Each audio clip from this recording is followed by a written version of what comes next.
Hello and welcome to This Contains Garlic. You are here with your hosts Georgia Garlic and Mark Garlic.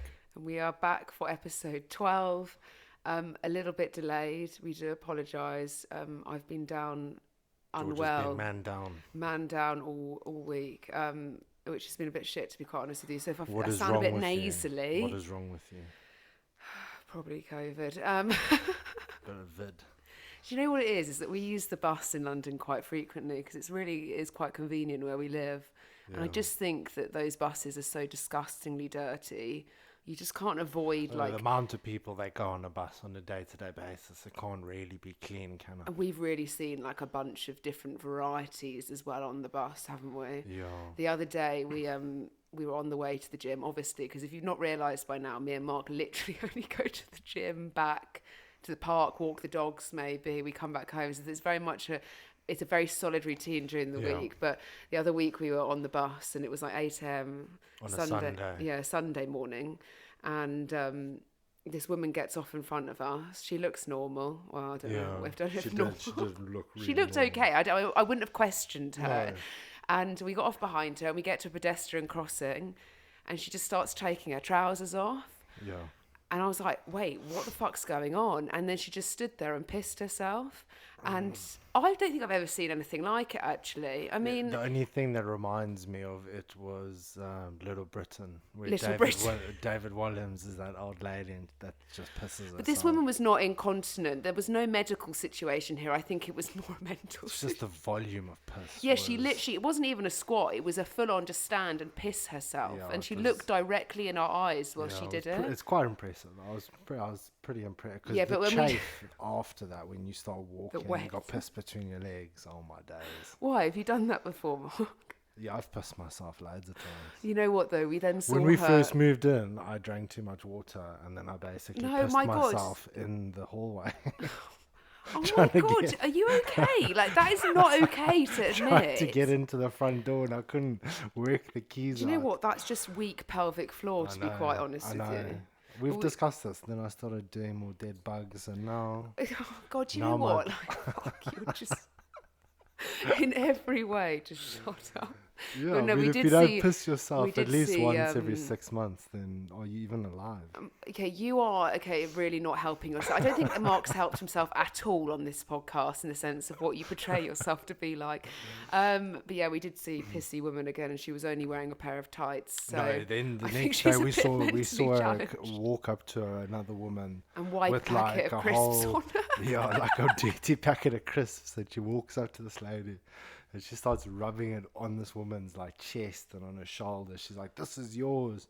And the woman's like, "Excuse me?" And the woman's like just rubbing a dirty packet all over her body. You know what? London really does bring some eccentric characters, really. Yeah. And in fact, we're going to go... Obviously, a few episodes back, we had a bit of a rant regarding our life situation. And... we obviously have got through... I think the reason I'm actually unwell is because I've been through so much fucking stress with everything that I think my body's a bit like, you need to slow the fuck down. Your ADHD brain is just not functioning very well currently. But we were just saying, like, why is it that we always have just one side of neighbours that are complete wrong-uns? Because you can't always have life perfect. No, I know, but there's something about neighbours, and I'm sure some people agree, that you just always got one side of neighbours. Have you ever thought that our neighbours have ever thought that we're wrong-uns? We're so silent as humans, Mark. Barring the podcast, which is obviously all the doors we are wake closed. up at 4 o'clock in the morning and what do you do? Blast music? No, you put your headphones in and go in to talk to somebody on Zoom. Yeah, literally. I know, but the dogs run up and down. Okay, you're acting like our dogs don't bark. Point one. Our dogs run to the kitchen. That's it. Yeah. True. At what point when the dog I'm just being devil's consistently... advocate. That's all. No, I mean, let's talk about the orchid story then. So when we first moved in here, I swear this is just like, this was like a Satan's place. From the moment we walked in, it hasn't been exactly the best experience. But we decided when we moved to the UK, we'd order a brand new sofa, one of those sofas which is just far too large for anywhere, because a sofa, if it's got to be comfortable. Anyway, so we ordered it. It was pre-ordered, and then when we got to the property, we were like, how is this going to actually go through the front door. Yeah, it doesn't fit through the front door, basically. Doesn't fit through the front door. It's like a complete nightmare trying to angle it. So we were like, fuck, how are we going to do this? And the landlords had previously said to us that when they were speaking to us. When they were speaking, yeah, we can move on to the landlord. Let's go back to the fucking shitty landlords. They said to us, well, if you want to get a sofa in, then we suggest you contact the neighbour next door, and she has a side alley in the house, and you can lift it over the garden into our garden and get it through into the lounge.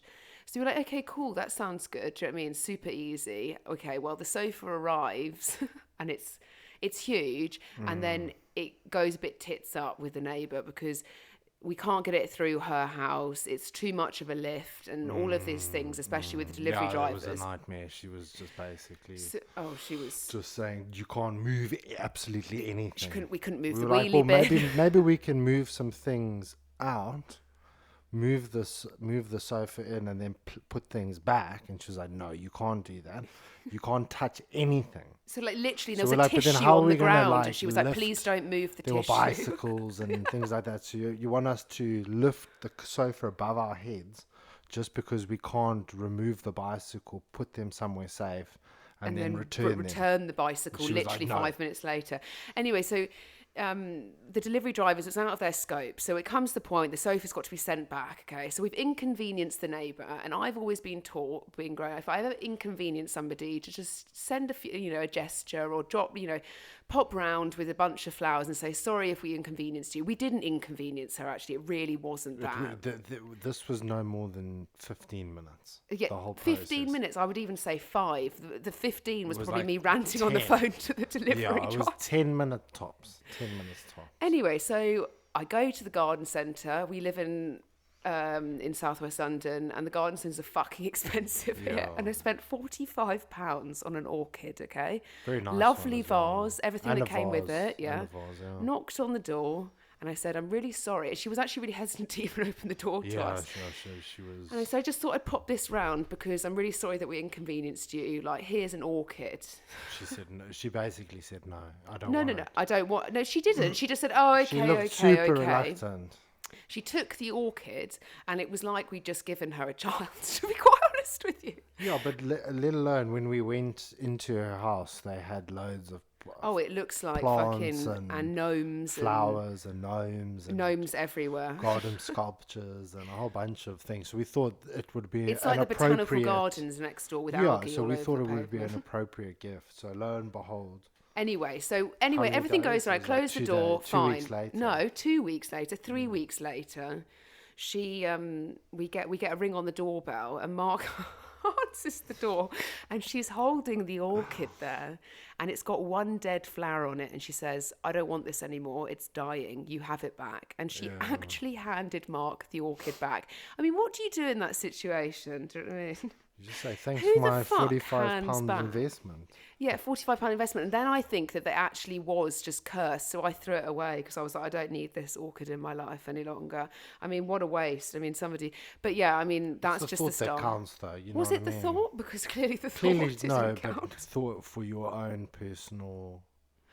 Yeah, narrative. I mean, look, most people are like, literally, what the fuck? Like, she's like a middle-aged woman. Like, she should really understand. Like, we're like working young professionals. You know what I mean? It's a nice gesture. You take the flowers, you take it for what it is. And if you don't want it, you don't like it, just throw it away. Yeah, nobody needs to know about it. You don't need to go back to the person that gave it to you and says, that's... Imagine if you had to tell everybody every time they gave you a shit gift that it's shit. Do you know what I mean? No, you just recycle it for somebody else's birthday. You keep those candles on the back so you can wrap them up again. Candles, like fucking silverware, like something like candle holder, or literally. Like a towel or something. Something useless, a jigsaw puzzle. Anyway, today, let's move on from the neighbours. We've come through the peaks and troughs of this whole situation, I have to say. We're on the final stretch. We're on the final stretch. We've managed, we're sorted on... our final battle, the battle of the deposit. The battle of deposit. The great battle of the deposit. We obviously didn't, the last podcast, highlight the fact that when we were going through referencing to get the next property we're at, they refused to reference for us for absolutely no reason. So, we were left, let's just say, a bit dry in that situation. very petty behaviour, but trust me, karma will come back round, so it's okay. Today we are going to move on from all of our shitty life circumstances, and we are going to talk about how you get started in your journey. If you're a beginner, maybe you've started before and you need to go again, or the cycle's broken and the routine's snapped and you don't know how to get back to it. We're very much going to talk through all of the points in which we would first address when going into a health and fitness journey or personal journey. So, Mark, I guess the most cliche thing is not obviously waiting for the perfect moment, and just actually starting to implement certain things into your life that are going to align you with your goals. And that could be a whole variety of things. Less sometimes is more. Trying to do too much at once can sometimes give you paralysis from analysis. I think if we go back to your point one of being like, if the time is, knowing that there is no perfect time for things, there is, obviously that whole thing that humans do, which is excuses time and time again. And there are times where, as we've said before, like when it came to dieting or something, maybe it wasn't the right time for you to be embarking in such large sort of things in your life. But I think in the sense of timing, there is no perfect time to start. It's just about actioning it. And we always say that to remove doubt, you need to action something. And we always say, like, oh, we're too busy to do something, or we can't see it fit into our schedule, or this isn't going to work for me. I mean, any change is slightly uncomfortable to a routine. And I think it's important to firstly understand that, just by starting something, you are going to remove all of that doubt that you can't do something, or it's not possible to do something, or you're not going to achieve things. I think, and especially in this line of work, everybody is under the assumption that they have to wait for motivation to crop up. And I know it does seem not counterproductive, but when you're feeling unmotivated, how do you all of a sudden just meant to have like a light bulb moment, and then you're just going to start turning up every single day? The chances of that happening are very slim. Motivation and all those things are very limited, and those types of feelings and internal narratives only start to turn up once action has been taken, and you've actually had to start certain self-care habits. And like Georgia said, there are going to be moments where things are uncomfortable, and the sad reality is once things start to get a little bit challenging, that's when most people start to capitulate, and they're like, I don't want to do this, or it's not working. And then but I think before you even get to that, like being honest with, it's the expectation. We've spoken on podcasts before about great expectation. It's the expectation that when you do anything, and this could be, it's not always diet and fitness and going to the gym. It could be that you want to get better at a sport. It could be the fact that you want to try harder at work, or get a raise, get a promotion, do something, anything that is going to push you out of what you're currently doing, your comfort zone. There comes a point where if you expect that it's going to be easy and expect that all of these things don't come with some sort of adaptation, then you're going in with the wrong mindset as it starts. Because if we go and talk off of something like diet and exercise, if you went in and you said, right, that's it today, which we all do, it's called the fresh start effect, where it's known in human psychology that we have to wait to a certain time. So that's why, like New Year's Eve, it's like, right, 1st of January, I'm going to change my fucking life. Yeah. And it's that constant, I'm waiting for Monday, I'll start on Monday. Now, of course, Monday is the start of the week, for a lot of people. And so it's that whole thing of, I'm going to start a new routine. Well, unfortunately, the boxes never really get ticked that way. And it comes to a point where you've got to understand that if you're starting a journey, say we take diet and exercise, okay? Maybe you've got weight to lose. Maybe you're very uncomfortable with yourself currently. Maybe you've got progress that you really, really need to achieve. Taking it all on at once, like having the whole cake and just fucking going straight at it, is the wrong approach. And that's where I think this podcast, we really want to go in at, as to step by step where you should be looking to tick one box before you jump to like 4. So as we said, like what we mean by that is, okay, right, tomorrow I'm going to stick at my calorie target. I'm going to get 10,000 steps in. I'm going to go to the gym 4 times a week. I'm going to get up really early. You might hate getting up early. You know, it's all of these things where it's just too much for you, especially in the first few weeks of adapting. I mean, would you say that, I mean, I don't really agree that they always had that saying, what was it, that a habit could be broken... A habit could be formed within 28. No, a habit could be broken within 21 days, and a new one formed within 28, or something like that. I think the action, if it's depends on the person. So it depends on the individual. We've had clients that it's taken 3 months before they've had a light bulb moment, and it's like tends this, which is not necessarily bad. The thing is, like, everybody's always looks at it in such a negative and defeatist attitude when they're not, you know, losing X amount per week, or, you know, they're going from never exercising and not eating properly to regularly moving their bodies, being more unfortunately mindful though, I have to... with their nutrition and things like that, which is going to improve their quality of life and extend their life in general. So yeah, but I think unfortunately, like as we say time and time again, like, diet and exercise is something that is a way of life. Implementing it in, it's not something that should be like a side piece to it. No.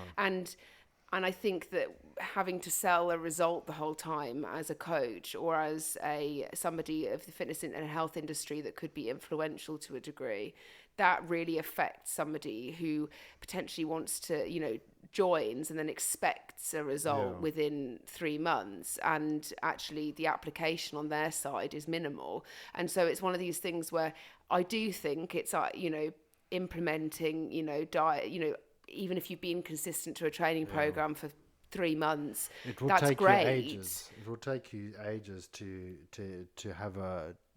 Yeah, I don't know. I mean, it really does come down to the individual, I think. Yeah, like, it does come down to the individual. Like I said, we've had clients that's taken months, and then we've had clients that's taken days.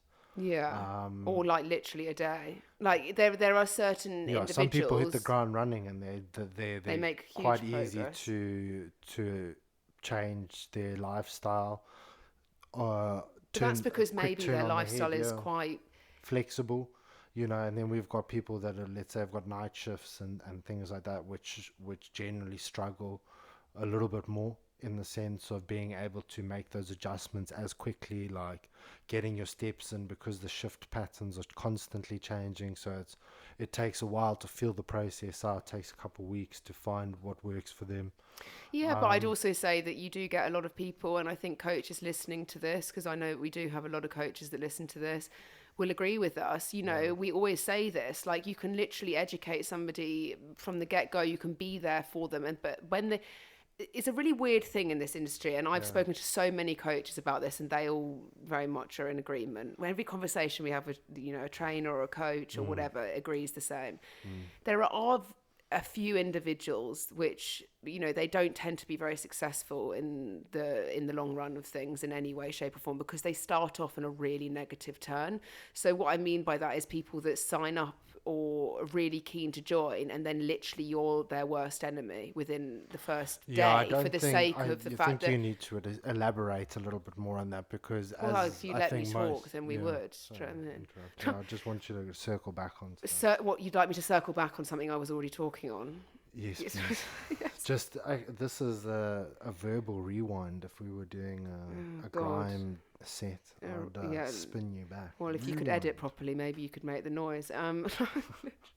No, I think there's a lot of people who like the idea of making progress. They like the idea that maybe there are a lot of people which we like to call that think they know what they're doing already, and that's fine if you do. We've got absolutely but there's a reason why you're here in front of us. There are people that are motivated to make change, but I'm talking about a intrinsically. certain percentage of people Yeah. that are not, who effectively like the idea that in 3 months' time or in 6 weeks' time or in a year's time, they could be better, stronger, fitter, all of that.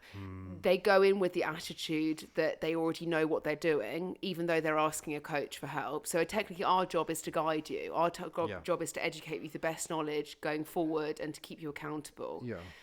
But that can be overlapped with a lot of people, not a lot of people, actually a small percentage of individuals who think that they know better from the start. So it can be a little bit of a... It's like when you take your car friction. to get serviced at a mechanic, and then you're trying to tell the mechanic how to do their Yeah, job. you You're know. like, no, not that tool. Yeah, like, No, not that. no. And you kind of sit there and you're Yeah. like, okay, well, why Well, then why why'd are you you come here? in the Yeah. first place?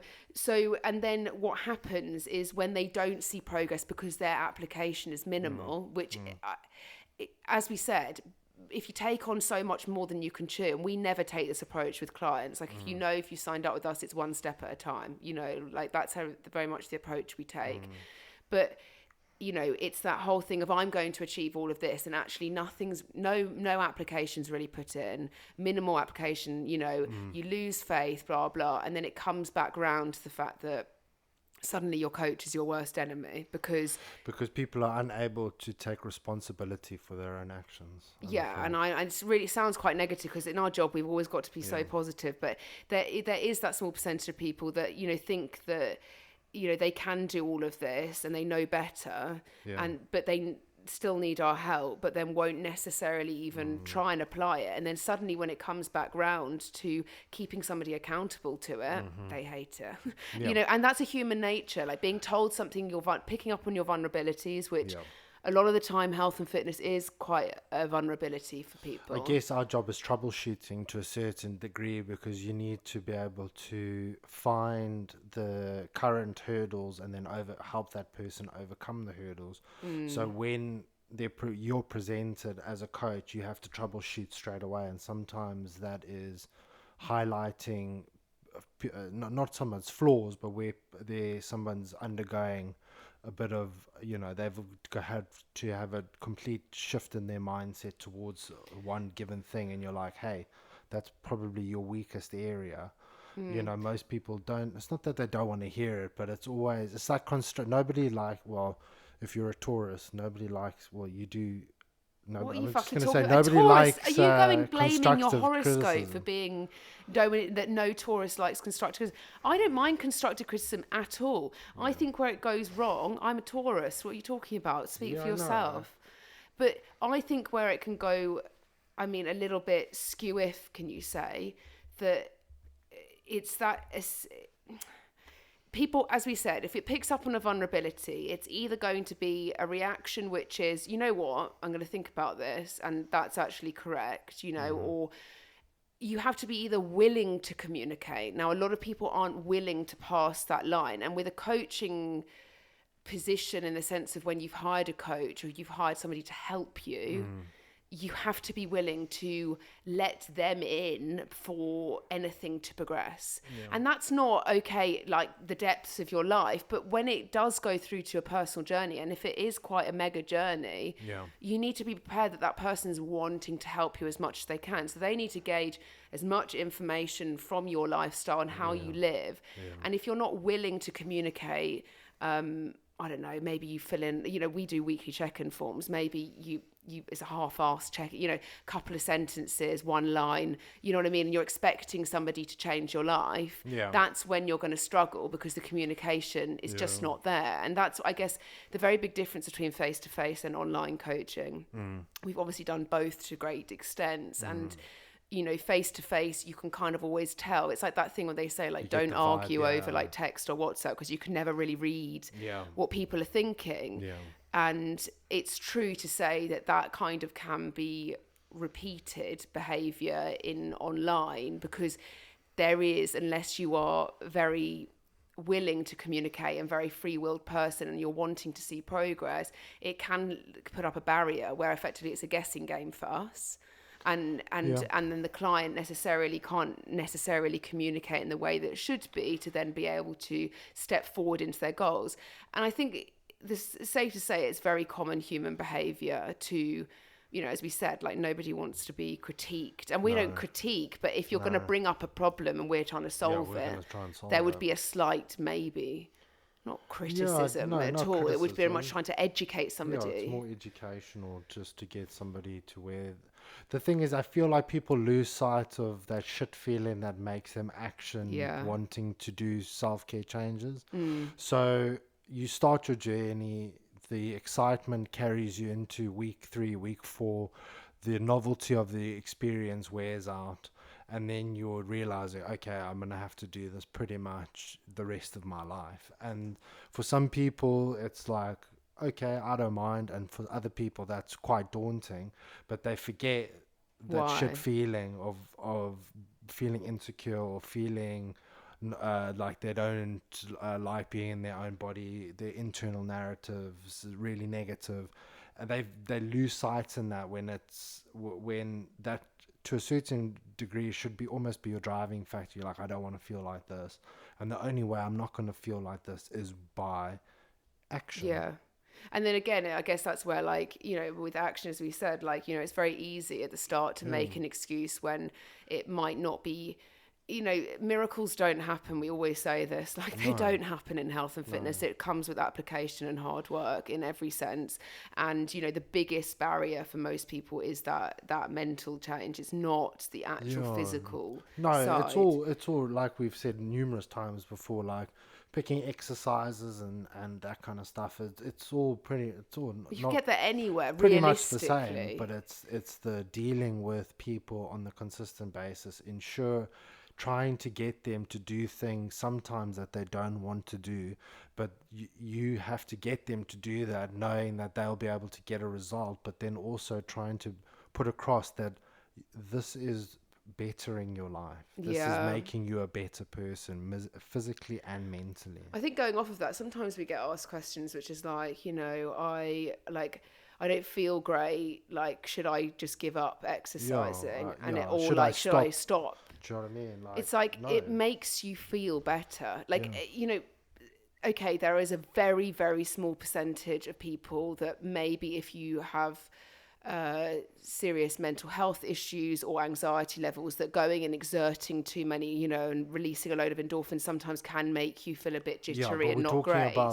But the general population of it. Yes, Mark, thank you for, when I get to the point, would you like me to rewind, or would you like me to... the majority of people, I guess it comes to a point where, you have to kind of it's very easy. You've got to start, and this is the whole point of the podcast, is about starting. Sometimes you just got to start. It doesn't have to be wholesale changes. It doesn't have to be, like Georgia said, 4 times a week, steps, macros, proteins, lipids, supplements, you just everything. And sometimes as a beginner or just starting out, everybody's looking for like the secret answer to, the next newest plan or the next method, or it's just as simple as starting. And sometimes all that time that you waste looking for other things is time wasted by you actually implementing certain self-care habits like protein.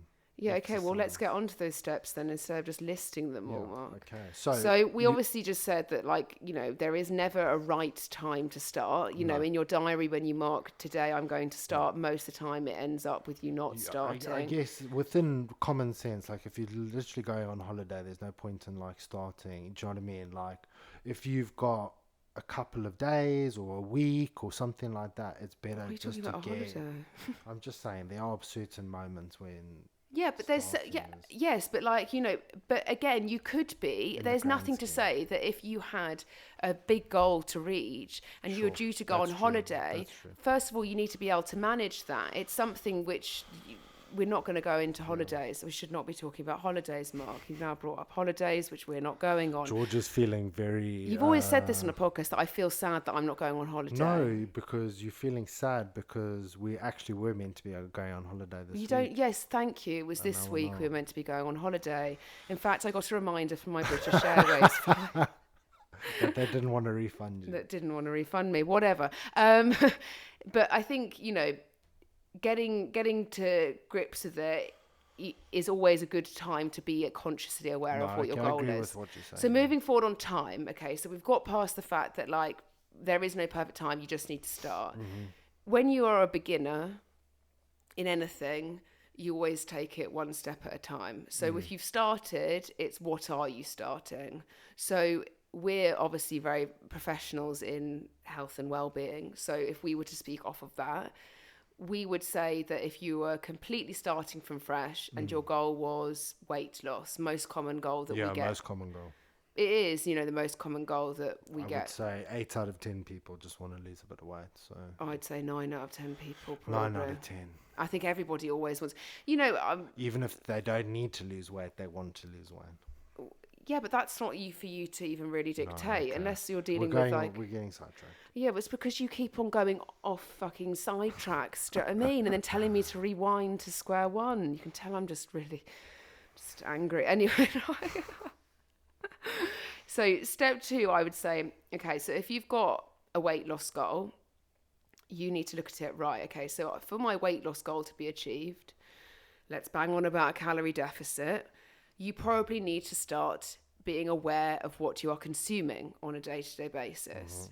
Now, as qualified professionals in nutrition and in behaviour change to, all of these changes, and we would say that even though the ideal and what we would agree with is the fact that a person should be aware of the numbers they are tracking in the sense of calories, sometimes your first port of call is potentially just making better nutritional choices. Yeah. We always say that the diet you're eating now is just best adapted, especially for the first few weeks. Like, there is no point taking yourself off to a complete new agenda. It's already setting up false expectation for yourself. Yeah. So if you're eating a diet which you don't really think is that nutritionally balanced, then carry on eating that for a couple of weeks, but just be more aware of how much you are consuming. So that doesn't necessarily have to come by tracking. It could come by photos. It could come down to writing it down. It could come just down to a mental, how much am I eating of this? When you start to become more consciously aware of the nutrition that you're intaking into your body every day, that you then start to go, okay, well, now I can look deeper. I want to make better choices. I need to eat more vegetables. I need to have some more protein. You then can start looking at the actual nitty gritty of it, which is the numbers. Yeah, and I feel like most people get caught up in when they're starting, trying to focus on way too much stuff and focus and placing their energy in wrong places, like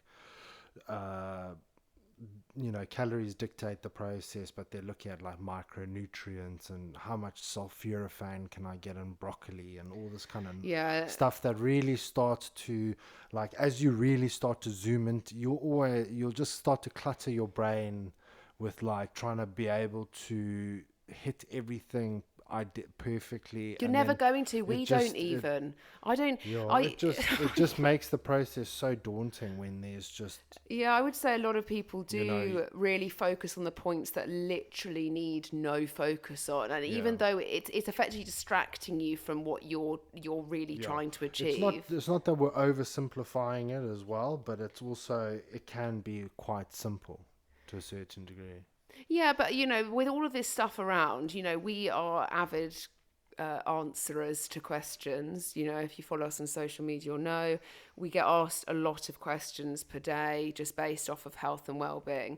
And there are a lot of things which crop up, which is when somebody is on a weight loss journey or starting a journey, they literally think about the most irrelevant things before. And it is that really good way of, well, if I focus on, as Mark said, like a micronutrient or a supplement or a this or a that, then at least I'm doing something towards it. Yeah. Well, in the grand scheme of things, not only does apple cider vinegar do fuck all, but that's distracting you from just literally actioning proper nutrition, and also probably costing you more money because you've gone off on a tangent. You spend days and days wondering and contemplating, why is my stomach bloated, and spending hours reading research that could be used, it's my gut's health, you know what I mean, just to get some steps in or sleep better or fill in any relevant measure to target bloating. Yeah. But it is a lot of, and we're also as an industry kind of guilty in the sense that because the answer is essentially the same thing day in, day out,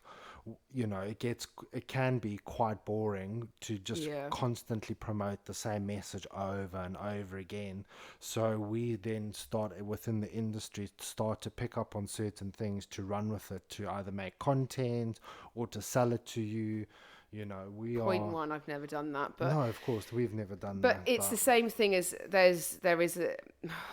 I can't mention names on here because it's literally, no, but please don't. people would be very aware of who these people are, but they run with like a product or a this and a that, and that is the answer. And I see it with some of very good coaches that might be very successful in program selling, or where they have to change it up consistently to keep people engaged. And what I mean by that is it could be going back to challenges, fucking challenge.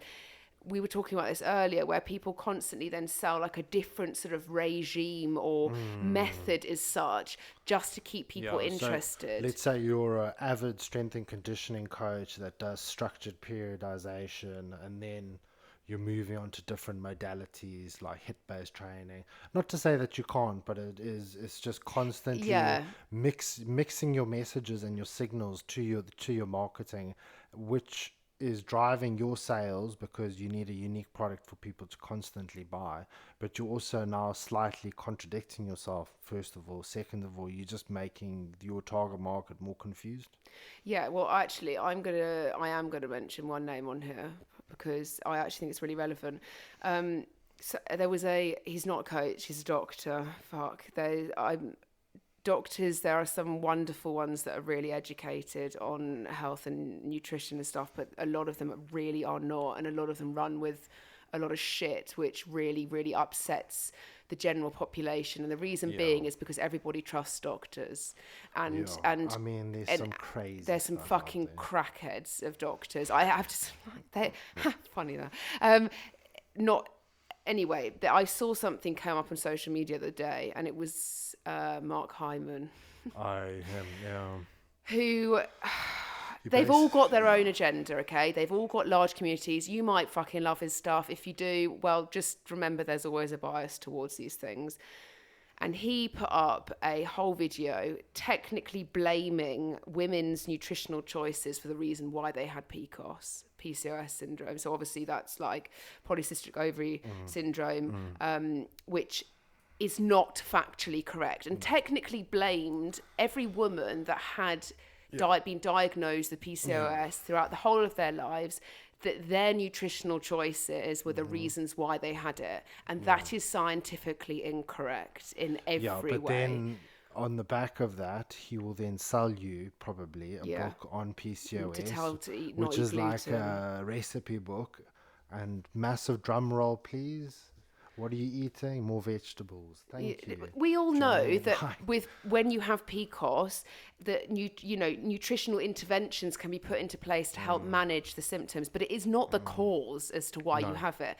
No. There is a small percentage. I mean, they say that with PCOS, like obviously, there are ways that you can manage these symptoms. As we said, nutrition can be one of them, but outright effectively then blaming it puts it, somebody in that situation where with PCOS, sometimes statistically and of the higher percent, people that do are diagnosed with PCOS may have extra body fat that they potentially should lose. Somebody sat there and has clicked onto the fact, oh, he's talking about PCOS, do you know what I mean? Oh no, now I need to cut out X, Y, and Z, and he's telling me that I'm the problem. And that causes a massive problem in anybody just getting started in their nutrition. Yeah. If you put in red flags before somebody starts, it's like a no-go. So that's why the reason we're not angry on social media.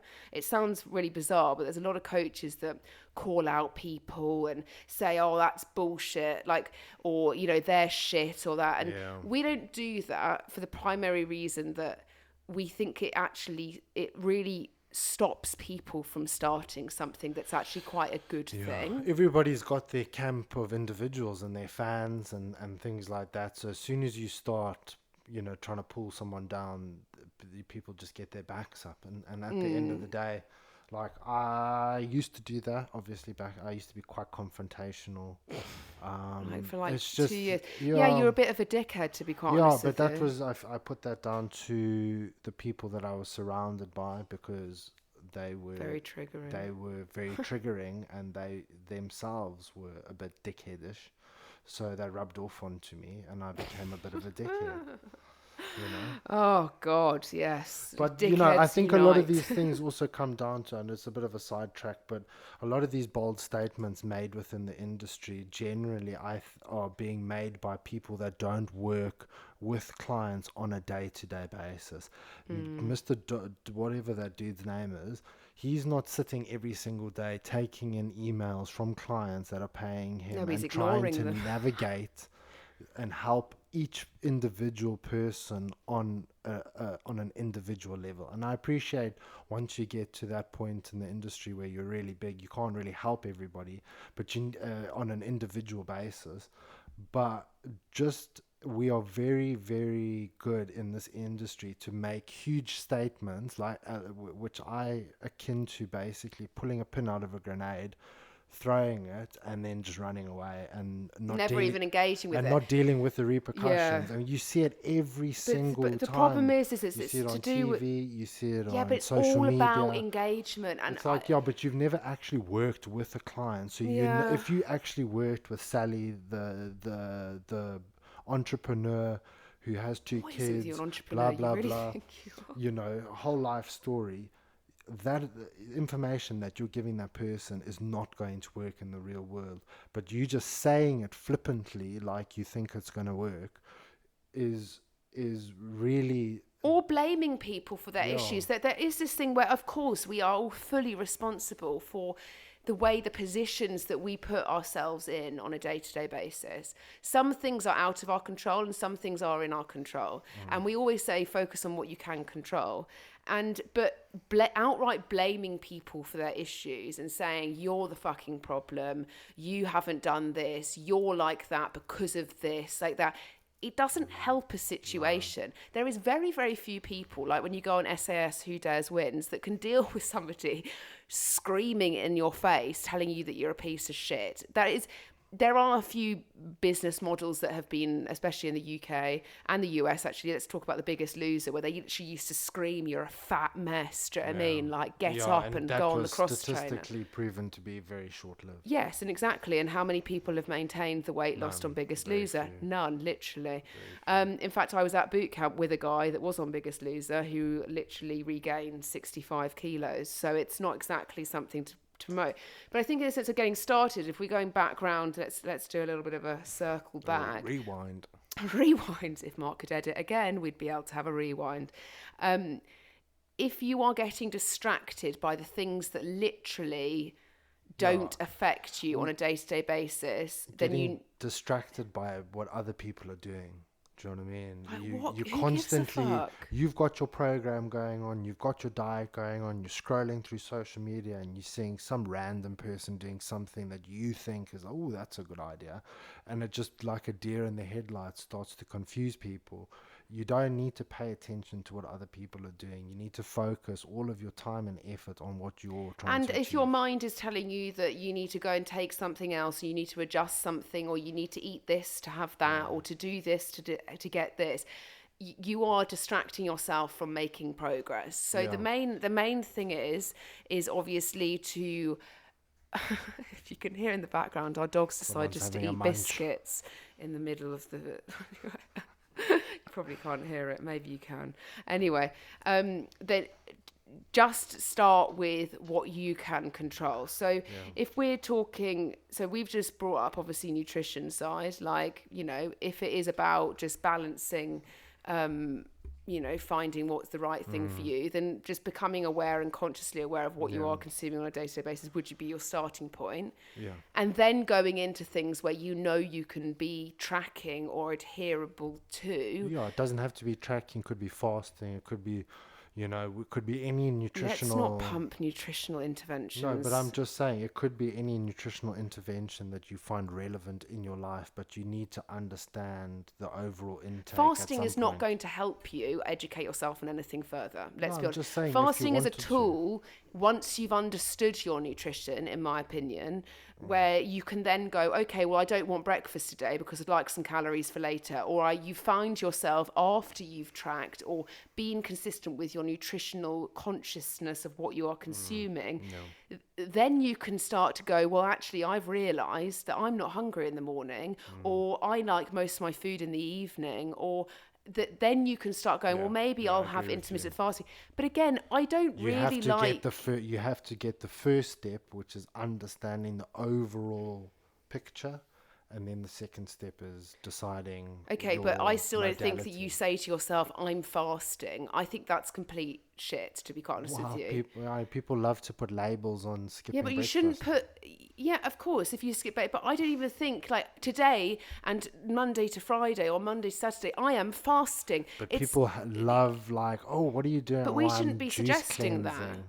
It's not, but what the fuck has a juice cleanse got to do with a fast, Mark? Please, let's stop with any fad diet. Yes, as an example. But you shouldn't even be addressing these tools in the first place until you've understood your overall profile of nutrition. And when it comes to fasting, it is not I am fasting from 8 a.m., from sleep to 12 to midday. It's just the fact you're not eating then. You're consuming your calories later. It shouldn't be, unless it is a religious festivity, a planned fast in my opinion, because it doesn't work like that. The minute you put labels and things to achieve X, Y, and Z, or I need to fast it, and then one day actually you wake up and you're starving and you need a pan of chocolate, suddenly you feel like you've broken something. You've broken your routine of fasting. You're triggering me with pan of chocolate. Freshly baked from Paris. Jeez. Oh my God, you know what? We could have had that in the hotel that we were going to stay at on holiday, Mark. Fucking a freshly squeezed orange juice.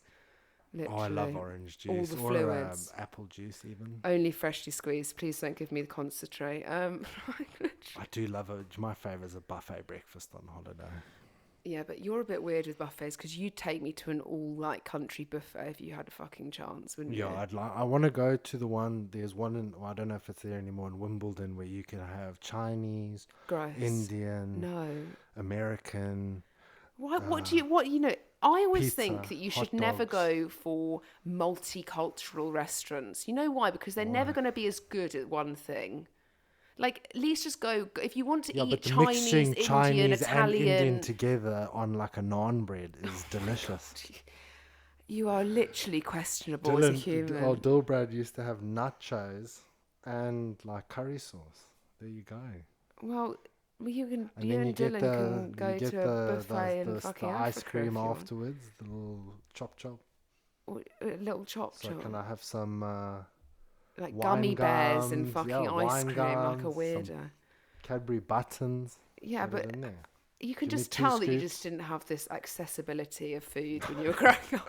In Zimbabwe, we had Coimbra, and that was it. My mum would have never taken me to a world cuisine buffet. That's like my mum's worst nightmare.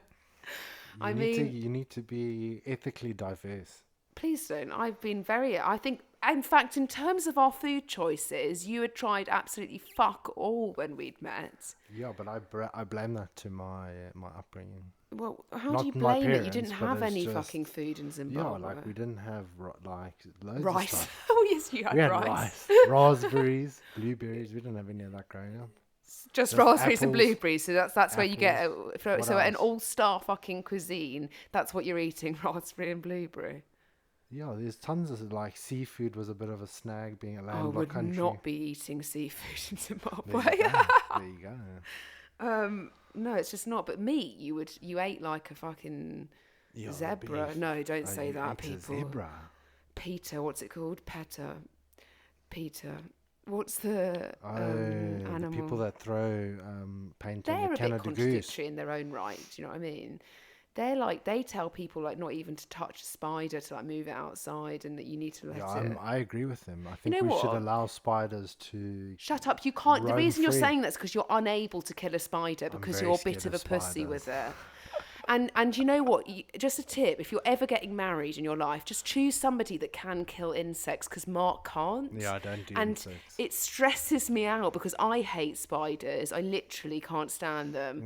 I can deal with small ones, but not when they How come to the big terrifying ones. was it when there was a bat in our room in Leopard Rock? Where is Leopard Rock, Mark? It's in I love the east, is it? Eastern border of Zimbabwe. Yeah, anyway, we went to Leopard Rock and we were staying with Mark's parents. We'd gone to this hotel. It was our Christmas present, wasn't it? Yeah, it was. And there was a bat that flew into the room, and we literally screamed the whole hotel down. Scared. Mark was so scared he locked himself in the bathroom and called his mum. Yeah. Just like that is just not. You are very Carol! old. As you saw probably if you watched us live the other day, Mark's going grey quite early, and it's quite a sensitive subject for Mark. Not really. Not really. He's rolling with it, but all of his mates seem to have an issue. And people like Silver Fox. People like a silver fox, or does your wife want a silver fox, or do you need to be open to polyamorous relationships? No, I couldn't think of anything worse. I think that's hectic, the fact that people can actually have more You're than just so one much of a handful, I relationship. could imagine more than one. Do you know what? You are the handful. You are the problem in everything, Mark. You are aware of this. You're like a small baby. You literally are. Great. That's the reason why I love won't babies? reproduce, is because you are a child in the way that you behave in majority of situations. Yeah, but there's nothing wrong with that, because that's my personality. No, but you should. There is things wrong with that, because you're testing things. So when do I ever, in terms of a relationship, Mark, ask you? Yeah. No, when do you ever not ask me about doing something? You literally need clarification on everything. I do it to avoid constant criticism. But you should listen the first time. I The just amount want of things reassurance. that you do wrong continually. Do you know, there's a saying, Georgia, it's better to measure twice and cut once than cut You'd be twice. fired. If you were on probational period here, you'd be fired in a job. I've never been fired. For once. Ever. I've been the star employee of every place and pretty much propped them on my. Can you stop looking at your microphone and look at me in the eyes and say you have been fired? Only once. There we go. I've never been fired. I'm a small. Only once. Okay. Yeah, but I didn't get a written warning, so technically it wasn't. Oh, okay. They just didn't like you. Anyway, I made Mark the other day. He said, "Would you like some help doing the washing?" And I said, "You know what? I was doing something. I thought, you know what? That'd be quite nice if you could hang the laundry up." It was so painful watching it. The job is done. It's so not. It takes like 45 minutes to hang up like three fucking thank you for t-shirts. helping me, and then you just move on with your day. No, because when you know you can do something quicker and more effectively, I don't know why I give it to you, because it's just painful watching it. It's like when we were trialing cleaners for the gym, and it's like, what are you doing? I could have done that 4 times over. Like, it's just. But then if you can do it better, then why don't you? Because just it's about do it time yourself? management. It's like, where would my time be placed? Yeah, I but need if to you do something. if you understand that, then why criticize? Well, because it's painful watching your husband try. Like, you should follow me. I have to do it all the time, and understand when I say to you, you need to put this part down. You listen and realise why I hang up the washing a certain way. And instead, you do it your own way, and then hangs everything on hangers. If you don't do it exactly the way she wants it, and you might complete the task in a different way, yes, there's a problem. Yes. So it's like countdown. Everybody can. Because then you said to me, I can't get the big fit all of number, this and on the everybody laundry can rail. calculate to the answer in different ways. But if you don't do it the way, but you couldn't, because you couldn't complete the job, because you struggled to fit all of the clothes on the clothing rail. I had one piece of clothing on before you started howling at me. No, it's because you were hanging things up. Like yeah, that's the whole point of hanging clothes. No, it's a rail. You hang on the rail, not on a hanger. Oh, anyway, going back to step 3 in your journey of getting started. You know what? Sometimes this is quite good to have therapy. I just sometimes not in the mood. One thing I've learned about Georgia, if she, like a shark, if a shark stops swimming, there's a bit of a problem. If she doesn't complain maybe it's eating you, do you know what I mean? If she doesn't complain about something 24/7, then she might internally combust. How about, like, just don't get married and then you don't have to deal with any of this external stress? Do you know what I mean? I was born with to be being annoying. criticised my whole entire life. Oh, God, I was born to be criticised, you should say. Well, this is a common factor that is coming up on your side, not anybody else's, that clearly you can't do things well enough in the right routine. I like to do things my way. Yeah, but that's the problem. Because when you want somebody to help you and you want them to be efficient and you want to do it your way, you just said to me that if I don't do it my way, I have a problem. Now you're saying if you don't do it your way, there's a problem. Yeah, there is a problem. Okay, you know what? There's sometimes where Mark is just incredibly stubborn, and if I'll record the next time you try and hang up the laundry, which will be in 2027 probably. Don't even pretend like I don't do a lot of household chores. Okay. And Mark's getting really upset. The fact he takes the bins out once a week. Throw my laptop on the ground if that's the case. Please don't do that because we're already into this recording, and unless you can go and afford a new Apple laptop, I mean, we're going to be starting back again. We're being sidetracked. We're being sidetracked. Step 3. What do you address when you're starting a goal? So obviously we're talking about just don't, time-wise, never the right time. 2, don't take off, bite off more than you can chew to start off with. Yeah. It's the same with, going to the gym, or if you wanted to start an exercise routine. If you're going in with a coach, different, because you've got a sense of accountability and structure. If you're going in by yourself, I would say your best step is just to work out what's manageable. Thing is, like, some people don't like going to the gym or aren't like that keen on going 5 times a week, and that's okay. You can just manage what you can manage. If that's twice, but if you have got a goal and a week, and you've carved out time from it, then never. There is this thing where you can pussyfoot around just making progress, and that's the sort of hardcore coach fucking. Yeah. That's the hardcore language of just get fucking on with it. Yeah. But there is a time and a place when you have a goal to reach, or not even a goal, potentially a health marker you need to get to. We're not even just talking superficial weight loss. I need my jeans to be a bit looser or look good in a bikini. Yeah. We're talking if you've got a huge amount of weight to lose. If I was talking about myself when I had a huge amount of weight to lose, if I'd constantly given myself excuses not to do it, I would be still in the same position as to what I was at the start.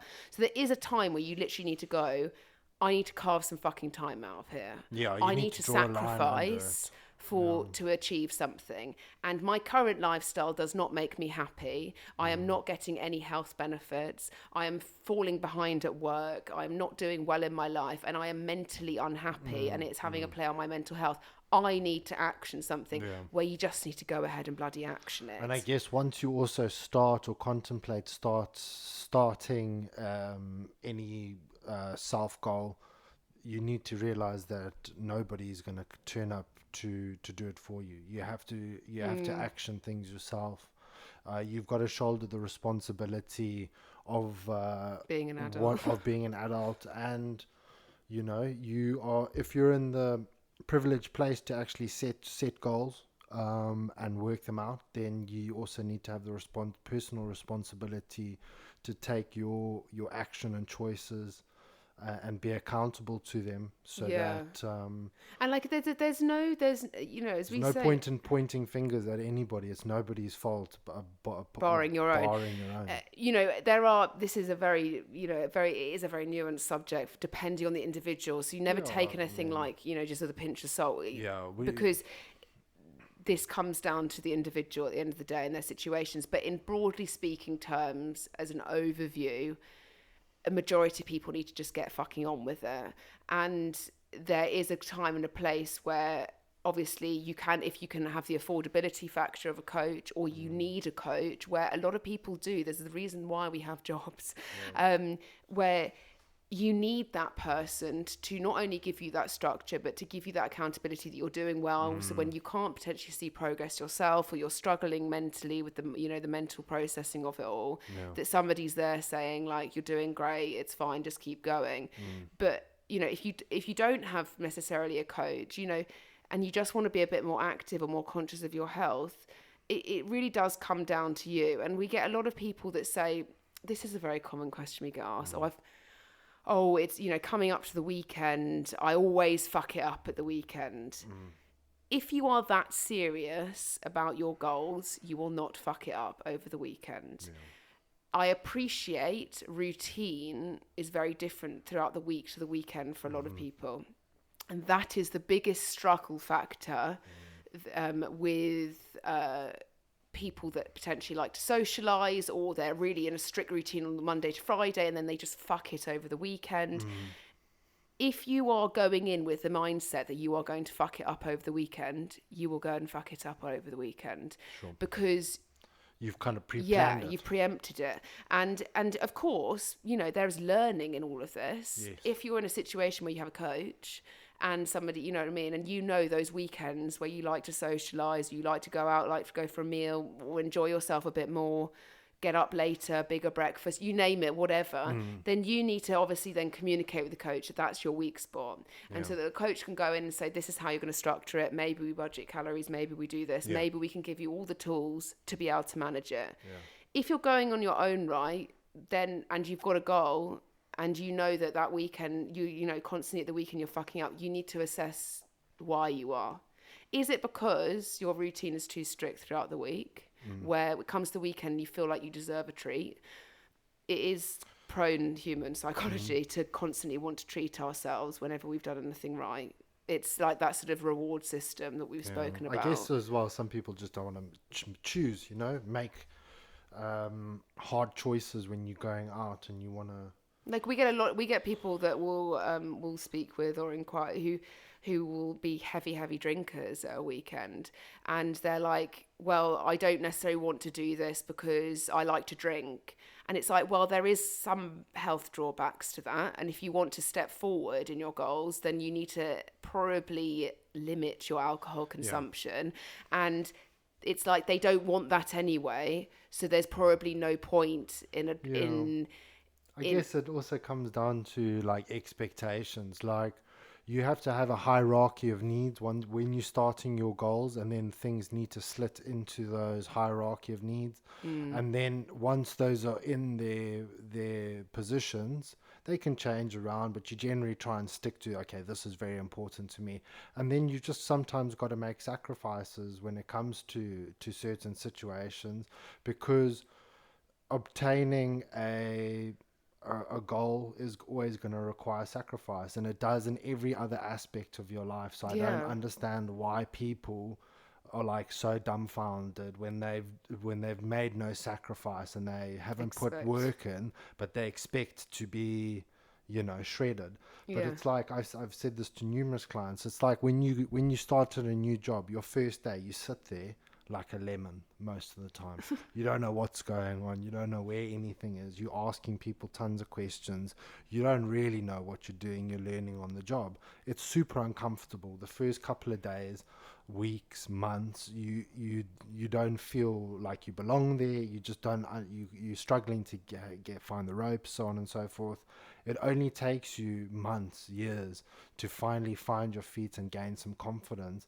And people just expect that they're just meant to like love this process, and at the first, and it's meant to it's a linear process. I'm going to lose weight every single week and I'm going to love this, I'm going to think it's amazing, when the reality is it's going to be shit. But you don't sit at work and go, oh, this is shit, I'm just going to quit, and then you get up and leave. Because you can't. You sit because there you couldn't afford life. you go on Facebook or Instagram, you know what I mean, and you just get through the day, but you don't give up. And that's one of the things that it's a common thing that we just have to give up on our health situations. It's like, what are you going to do if you give up? What is your next option? Just to be unhealthy and unhappy for the rest of your life? No, you have to get back on the horse, and the answer is always the same thing. So like, if a client comes to us and we've asked them to do a ton of stuff, and they're like, no, we don't want to do it, and we don't want to coach with you anymore, and you go to another coach, it's the same answer. It's the same calories. It's the same macros. It's roughly the same exercise program. Oh, I don't want to do that. You go to the next coach. Guess what? It's the same answer. So it's an inevitable answer of you have to do it regardless of whether you like it or not, to a certain degree. Yeah, and look, if you don't have a coach, it's the same thing of like, you know, living a healthier lifestyle. Like there is that whole thing of what is your reason why you're fucking trying to do this in the first place. There's a lot of people in this world that don't need to consider this. I'll speak for my family. I've got like my sister. She doesn't. It's just not her fucking. She doesn't think the way that because I she think. hasn't had the same. She hasn't had the same experience background, nature versus nurture as you have. Yeah, but I'm just saying off the top of my head of somebody that's close to me who, you know, doesn't. It's not the same process. I was very, very overweight due to my own fucking doing, and also external factors as to why I put myself in that position. Yeah. And I've always now had to be very conscious, not to the point where I'm restricting. I'm just conscious of the fact that I have to eat well and exercise on a day, you know, on a frequent basis, and look after my health, because otherwise I end up back in what I used to be like, because it's very easy. A lot of people have never even been in that position, and it could be just, oh, I need to look slightly better in a bikini, or I'll just, you know, I'll just cut out this to do that, or I'll, you know, I'll just fucking drink more water, or I'll do. There is this thing where a lot of people don't think about it as much as what others do. That is true. And that's fine. And those people don't tend to normally have the most drastic goals. So in the sense of health and fitness, I'm talking, not in goals and everything else. But when you are potentially holding body weight and you're very uncomfortable with yourself, which is majority of the population currently, statistically, you know, every time I deal with clients who have a lot of weight to lose, they always say to me, oh, how did you do it? Do you know what I mean? I'm like, well, it's nothing got nothing to do with me, really, because it's how I did it is technically, the science-wise, is exactly how you're going to do it. But I also had a very different... I can have a different mindset to you. So that's whether or not you're going to achieve it or not achieve it. But when I have clients, they always say to me at the start, I just hate myself, or I hate the way I look, and I'm so unfit. I can't walk up the stairs. I can't look after the children. I'm struggling, you know. Yeah.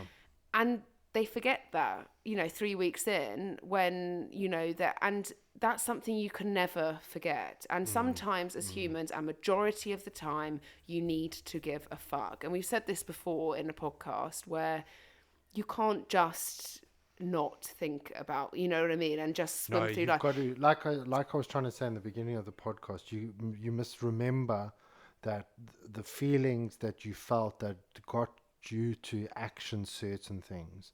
And even though you may not be seeing progress, or you're going through a plateau or X, Y, and for whatever, you can't lose sight of the fact that regardless of what your weight's saying or how much body fat you have, you're implementing things that are going to improve your life in terms of exercising, in terms of going for a walk, in terms of eating a nutrient-dense diet.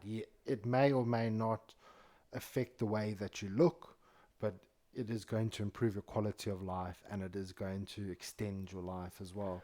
And when we look at health and fitness, we're not looking at 5 years down the road, 10 years down the road. We're looking at health and fitness when you're 70, when you're 80, in your final years, when you want to make sure that you have a good quality of life, and you're able to look after yourself and be self-sufficient, and, you know, go out with a bit of dignity. And your routine, but the thing is, just important to mention on that it's, you know, your routine does change throughout the years. You know what I mean? Your routine's never going to stay the same. So if you just, you know, implement structure A, shall we say, between the ages of 25 and 30, do you know what I mean? You're consistent with that. It might then change to, okay, I've got a new job, or I'm moving house, or I'm, you know, where you have kids, you know, and things change, the routine changes again. But you find your feet in a way where it's always just a conscious thought. Now, it does not need to take over your brain 24/7 in any way, shape or form, but you need to be educated enough that you know that you can adapt depending on your environment and depending on the ages as they go through. So like when you get to 70 or 80, for a very small percentage of people, it will be strength training in the gym, doing things. But for majority, it will be, okay, well, I'm going to stay active. I'm going to eat, you know, and maintain my weight. So I'm not, you know, gaining and losing loads of weight. Sure. And it changes. But that's not to say that you give up along the way. No. There are going to be times where you're never entirely on it. Do you know what I mean? No. That's why people have goals, and then you hope that after you've maybe achieved your ultimate physique potentially, or your ultimate mindset. Trust me, you'll never achieve that, because once you get to your goal, you'll always be like, there's always something that you can adjust. And also, a Which goal is looks not a different bad on thing. everybody. Yeah, it's not a bad thing. Always constantly wanting to improve yourself is not a bad thing. Because if we were to go off of something like, obviously, because Mark was a previous competitor, sorry, what a fucking word was that?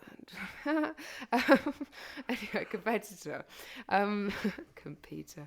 The aspect and the look that you achieve when you're about to stand on stage, or you are athletic in that sort of manner, is normally achieved, even though a lot of people think you look great, and this is a really superficial thing, because so many people do think, oh, because they've got such lean abs and, you know what I mean, that you automatically feel great.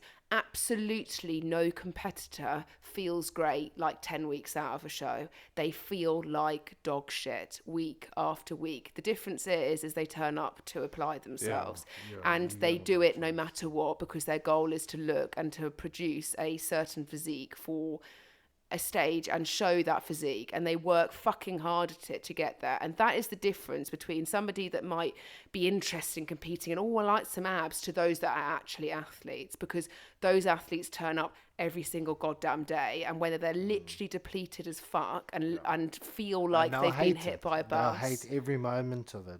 Whilst like I used to just doing cardio and stuff like that, absolutely, 45 minutes on the bike, do you know what I mean? Just fucking go, like dying. You've had like 800 calories and that's it. Your brain is just screaming at you, just please stop, dude. Yeah, like, and you push yourself to points, you just which keep on going, and like, yes, that's the vast majority of that's driven by personal demons and whatever motivates you to be like that. But I think what George is trying to get at is, there's no points in giving up. Yeah. And stopping. But the thing is though, if we're talking competing, you push yourself way past the factor of any general population person. I think that's really important to clarify. A lot of people look at competitors and go, oh, I can get in that shape. You can't. Like it's the one thing that has irked me the most my entire career, and maybe George is the same, is when somebody says, oh, I don't want to get too big, or oh, I don't want to put on too much muscle. Oh, like I just wouldn't really like to be that muscly. And it's like, do you have any idea how bloody hard it is? I remember saying this to Mavros when he said, oh, I don't want to get too big. And I said to him, mate, even if you, and I was a little bit condescending, but I was like, even if you just stopped working and dedicated your entire life to it, the chances of you ever being doing that is 5%. That was a client of Mark's, FYI, so fellow Zimbabwean. But it's one of these things where people always automatically assume that they can achieve what somebody else has. And so first of all, stop looking at other people because you're not them. But second of all, it's that thing of you have absolutely, because you're making that statement. Like, I look on a competitor and I know bloody well that, like, unless I was to wanted to compete, I could not achieve that because I don't have the goal to do so. And the same with what Mark would sit at now. He doesn't look necessarily competing. Mark says he wants to be in the over 50 categories next. I'll pick it up when I'm 50. When you're 50, and you can just be like some roid raging fucking 50-year-old angry man. But I don't look at that and go, oh, that looks quite easy. Like, I know competitors, I know of them as coaches, I know, and it's fucking gross what you have to go through to achieve that. And so I don't make that big statement, oh God, I wouldn't want to be that muscly. Do you have any bloody idea how hard it is? Even if you took steroids, it might be easier to max out those fucking numbers or to do things, but the progress still comes down to you being incredibly disciplined, with strength training, years of building. Like, that's something to never underestimate. The people that produce the best physiques on stage have built for years. And that's why they're pros. So they have literally day in, day out built. And so taking it from a mindset, oh, in 12 weeks time I might look like, you're not you're not going to come close to it, and you shouldn't necessarily, because your goal is not that. It's very different. General population and like athletes, even though we look up to athletes and things like that, or even general population to like influencers slash very, very affluent people, it's also very, it's unrealistic. You're going to a 9 to 5 job, or a job that's 14 hours a day. You know, you're coming home, you're scraping a few quid together to get a meal, and then you're scrolling on Instagram, you're looking at an influencer who's getting all their bills paid for by mummy and daddy and have spent the whole day at Yeah, the fucking helium club the getting hurling. cucumbers on their eyes and playing around Yeah, with and then tennis. like, you know, launching a Do you know what I skincare mean? And then range or going something. brunching Yeah. 17 times a week with their Chanel handbags. And then like, Do you know what I I've mean? just And bought a then new it's, Cartier. Do you know what I mean? Like, yeah, here's me in a Porsche, or like, you yeah, know, it's it's very crazy. it's like comparing yourself, like, you know, us comparing ourselves to Jeff Bezos currently. Yeah. The guy's literally And then like trillionaire. getting really upset. You're like, oh, I wonder why I can't run as fast as Usain Bolt. It must be because, Yeah. you know, fill in the gap. And it's like, no, you're just not Usain Bolt. you're just not that And your person. life is not the same. Usain Bolt. I mean, he obviously was the fastest guy in the world. But so I think, you know, getting started in a journey, I think, you know, if you are one of those people that continually flickers in goals and flitters, well, actually both of them could be the right words, then we're not being biased, but you really should invest in a coach, and the coach that is right for you and the one that's going to educate you, you know, going forward. Cough, cough, cough, cough, cough, cough. Us. I could actually cough right now because I'm a bit nasally. Oh yeah, do you want to touch on the neighbours coughing next door? Oh my god! So, which sounds like this. yeah. Okay, so it's like you're in the bathroom and it must be. I counted it 16 times yesterday, and literally, like it's like, mate, are you okay? Anyway, off from the fucking retching. It sounds like an exorcism. Yeah, it's like they're snorting out mucus. I don't know. Yeah, and you're just like, oh god. You know what? They water their gardens so often. Like, if we ever had a drought, I'd dob them in. Cement. They just water cement. Yeah, just watering cement. It's like there's no. You'd slip over on that pavement because there's literal algae. There's like fucking like, it's like that slippery that you get in the sea. Like a algae fetish. Maybe. You never fucking know. These people, they've got gnomes all over their houses as well. It's a bit weird. Always watching you. Always watching. Like, we've had obviously so much stress going on recently, so we've been on the phone quite a lot, and it's always like you can always just hear them in the fucking just listening with the hose on. Anyway, so I'd say, like, you know, if you're flittering between goals, a coach is a person that's going to point you in the right direction. There is a reason why people of professions that have a lot of education and things, a lot of qualifications and a lot of knowledge are there to help you. I would say that's your first port of call. However, wanting to just address anything in your life, you need to take action. And taking action is starting something... is as simple as starting. You know, it doesn't have to be grand.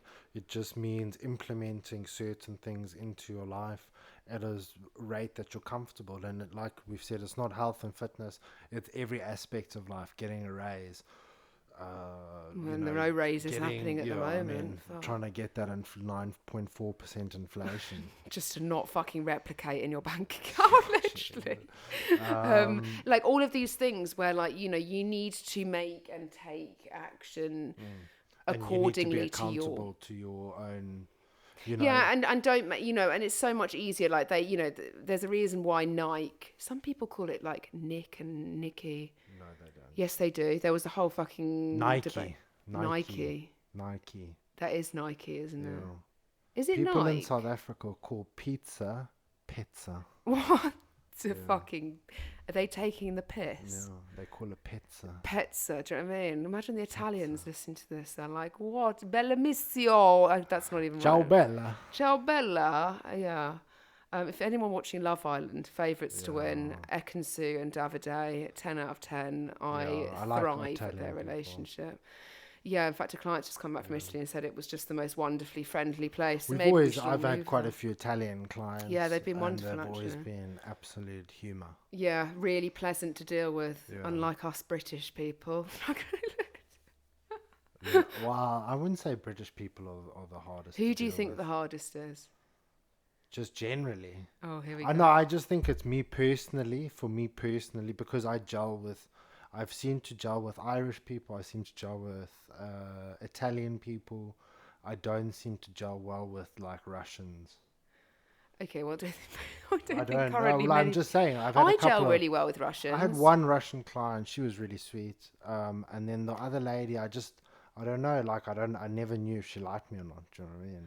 Well, There like was no we used to have banter. Saudi clients, and at the start I was a bit like, oh God, okay, I'm not sure if you actually like me, but it's a different cultural thing. It's the Yeah. same with Russians. Like I've gauged this because I've Yeah. worked with Russian, individuals, and I've also, my eyelash lady's Russian, Yeah. and all of it, and it's effectively a language. It's different Yeah, I would cultures the way imagine that you that. speak to I each other. guess it's They very can be quite naive when you're in the obnoxious in UK some way. to just assume that English for most people is their second language. So Yeah, and like, how there's many gonna languages be can you speak, Mark? one. Exactly.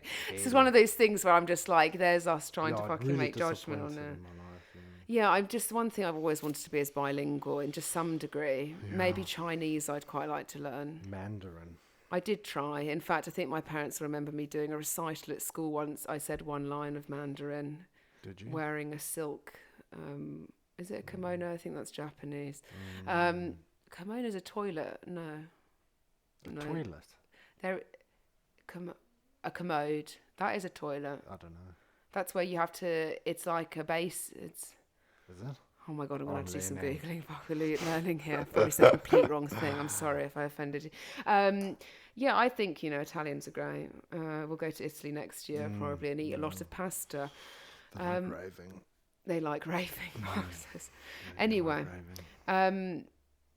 we're going to end the podcast. Yeah, I here. guess. Not Otherwise, we're Mark just gonna gets keep to- on going for like 3 hours. Mark always looks at me and does the thing where it's like he's about to chop my head off. He's No, like, I don't. no, what you do that action I of the do guillotine, the- like the the Tudors, they like cut it Henry out. VIII. Henry VIII. That's another program that's really good. Is the Tudors? A bit boring after a while, but It's just him shagging a whole bunch of women, really. it's for fucking your polyamorous lifestyle, Mark. There is a lot of that kind of vibe on TV these days. A lot of what sex things. Not sex things, but like polyamorous relationships. Yeah, because we were watching. Anyone else probably watched For this. anybody who wants to watch the greatest like 60 minutes of television history, you need to go and dig out either Channel 4, Channel 5, a documentary about dogging. Oh my god. Oh my god. It is, You probably wonder I what the was fuck me and Mark. crying. Sometimes we just seek fulfillment in the weirdest things. I was crying. Sometimes we need to distract our minds with the creepiest, weirdest things. Not in the sense of sadistic things for ourselves, but in the sense No, of... I just like watching like programs about weird things that make me feel better about myself. Yeah, like there's anyway dogging. If you don't know what it is, it's where you like go and drive into like a car park at night or like a forest, and you like people. Yeah, they just have group sex. It's Group really sex and watch fucking it's on Channel 5. It must be on Channel. No, Channel 4 is always known, but there's also the one, The Great Experiment. That's the weirdest program where like you're a couple, like a married couple or like a relationship, and you're like, instead of like going and testing in the real world of like a threesome or a polyamorous relationship or open relationship, you go into this house and you've got all these weirdly sexual active people, and they're always the same. Precious, her name was. Yeah. And they like effectively like can trial it for you, like if you want to have so like you a have like a threesome. soft like threesome, and I mean after watching the whole program, the general consensus was Nobody liked everybody it. hates it. Everybody hated it. Like relationship, like, oh my god, why is he touching her that way? Yeah. Everybody got super jealous, and Yeah, they it never hated worked out, and they have like this sexual therapy. Some people end up breaking up because like one person Yeah, likes it and the other person doesn't. It's a bit weird though that we're like plastering all of this sexual vibes over people. I just still 'Cause it think sells, that sex though, is doesn't so it? it sells, but like sex is always sold in like a porn way and in Not a necessarily. Could Yes, be it has. lingerie. like Playboy magazines, FHM. Victoria's Secret is basically. I think you'll find that Victoria's Secret is a underwear brand that then Yeah, use but they women's bodies use- they as use- sexual they- image. to boost. The Well, I brand. think it was actually probably a lot of males that decided to have a Yeah, quick Les wank Wexner over a was photo of proper- Candice. he was a proper- You went to university with Candice Yes. Swain. Swimming pool. Mark said obviously she was really good looking. Classic. Yeah. Well, you don't have a Victoria's Secret model here. I've got better. I've got an English rose. I don't want. I've got a rose on my lower back. It's a tramp It's stamp. more like a bougainvillea. Fuck, On you're rude. An English rose. I'd like to be a Sports Illustrated model. That's the aim. No, there's no aim. Back in the day, that was a thing. No, that was the wank bank. I used to sell them at school to all the boarders. Oh my God. They used to pay me top dollar. I used to go and buy You all know of the what? magazines. You come out with the weirdest things on a podcast, but On a legit, Saturday. you act like you literally didn't lose your virginity till me. I didn't. Fuck off. I didn't. Fuck. God, you were My an life experience. before you was I a wondered bluebird. why my life now was just so deflated then. No sex before marriage. Yeah, I no. waited. You waited my mother to taught me touch the that's- English rose. Yeah, to. No, we need to. We need Before I to stop say this something now before we go. disgusting. It always goes to sex. I guess it's such an easy combo, isn't it? One day Right. we'll discuss scenarios if we ever get that. I think far. that's your fetish. Well, it's not a fetish. Mark just likes to bring up random scenarios. Yeah. If you know what a scenario We'll is. cover it in another. We'll cover it in another We'll cover podcast. it. It needs its own segment. Yeah, anyway, we'll be back for another Yeah. chat soon. Cheers, guys. We're Thanks for gonna have a good day. listening. See you later. Bye. Bye.